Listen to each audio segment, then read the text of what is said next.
Viral momen pilu istri suapi suami di sel penjara, terhalang jeruji besi, diam-diam direkam polisi. Beredar di media sosial sebuah video yang memperlihatkan momen seorang istri tahanan menyuapi suaminya yang sedang dipenjara. Tanpa rasa malu dan gengsi, seorang istri tampak menyuapi suaminya yang berada di balik jeruji besi. Sang istri pun rela duduk ngesot di lantai demi menyuapi suami tercinta. Video tersebut direkam oleh seorang polisi di Polres Pekalongan. Polisi bernama Windo ini rupanya baru saja menangkap tahanan atas kasus narkoba.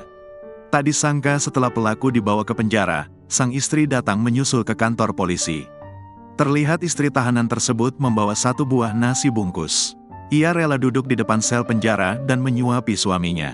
Sementara di dalam sel, terlihat seorang pria memakai kaos berwarna kuning. Ia duduk sambil kedua tangannya masih diborgol.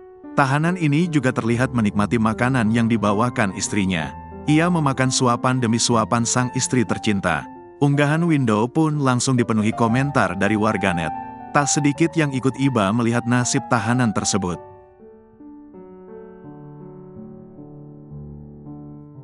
Download Tribun X sekarang, menghadirkan lokal menjadi Indonesia.